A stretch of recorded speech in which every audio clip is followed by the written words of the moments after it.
Hello, everyone, and welcome to the 20th episode of Don't Forget the Popcorn. Today, we will be reviewing the movie 52577. Last week, I ranked all 11 Star Wars movies, and I thought I should review this movie as a nice follow up. Filming for this movie took place from 2004 to 2006. They shot additional effects shots in 2015 and a few years later that followed. Had a limited release in 2017 and was available for streaming in 2022. So it took a while for most people to see it. There were a lot of things that held up production of this movie, one big one being funding for the music.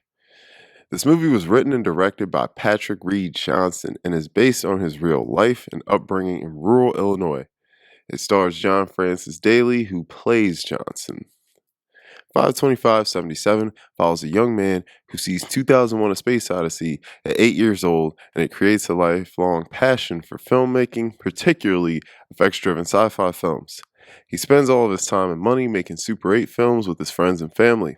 He ends up seeing Star Wars before it's released and falls in love with the movie and tries to get everyone in his small Midwestern town to see it at its release. In this review, I will not spoil this movie, maybe some very light insight to some things, but nothing to give away the overall story. Okay, first thing, this is a movie for movie lovers, a film about filmmaking and the passion for it. It is a film for people who have a love for movies and what filmmaking is an art form. This lovely coming of age story is one where a young man finds himself and figures out that only one thing in his life is going to make him happy, and the pursuit of that is the most important goal for him.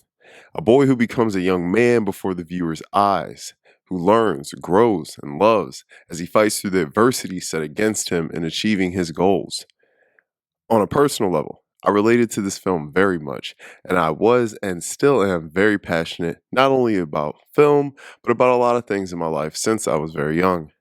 This movie displays the innocence of childhood and how the people around us can influence us positively and negatively, sometimes crushing that innocence of adolescence that is so precious in this life. Patrick is a very likable and relatable character. He is sort of an outcast, but has a few really good friends and a great family. But he feels people don't understand him as he is very much a deep cinephile and a sci fi dork and holds a passion for these things that others around him just don't. He has Hollywood dreams of small town ambitions, and this conflicts in his mind along with falling in love, dealing with his friends, and facing the reality of what he wants out of life. On the heels of The Fablemans, this movie is quite similar to it and has to be slightly compared. Similar protagonists, similar family dynamic, and they are both about the passions and chasing dreams of filmmaking.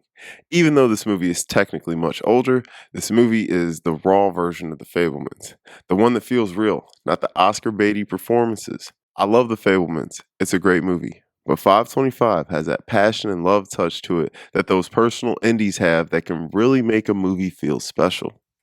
What's great about this film is that it isn't a film about Star Wars, but rather a film about how seeing a certain piece of art sparked a deep inspiration to follow one's dreams.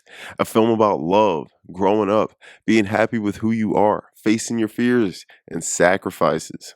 A very niche film that I think a very particular viewer would have a deep connection to. This film, set in the 70s, captures the time brilliantly. It is filled with cool miniatures and dream sequences that really put you in the times and makes it feel like a movie that came out in the 70s. It's got a banging soundtrack too that had me singing along the whole time. It's got some nice cinematography too, and it is edited very cleanly.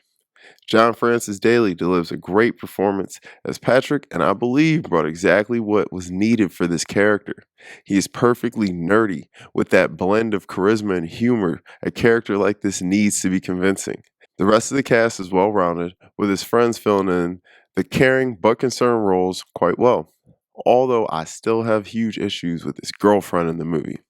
Colleen Camp was excellent and the other standout film as Patrick's mother.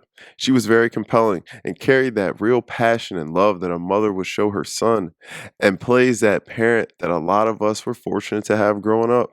She actually put a little tear in my eye in a particular scene. This movie isn't perfect though. It is quite long for a film of this type and does have a couple of scenes that could be cut for time and pacing. It can be very unclear what a lot of the supporting cast intentions are, and they can be a bit confusing and misplaced at times. Luckily, mostly everything does come together in the end. I also think there were some missed opportunities to turn up the heat in a few scenes to bring things together a little bit better and create a stronger narrative. With that said, I did love this movie. I related to this film on an extreme level. Star Wars was a life changing experience for me as well, and I fully understand this kid's passion for these certain films. I understand people not getting why you love movies so much and people thinking you are weird for it. It's a film about true love for this art form that has gotten me through so much and has given me so much joy, and is the reason why I'm making this video for your enjoyment today. I highly recommend this movie for film lovers and sci-fi fans. Overall, I will give 525, 77, and 8.4 out of 10. If you've seen this movie, let me know what you think in the comments below. If you haven't, I do recommend it. It is streaming on Showtime, I believe. It looks super clean on Blu-ray though. Make sure you guys like the video and subscribe to the channel. I really appreciate it. I'll see you guys next week. And don't forget the popcorn.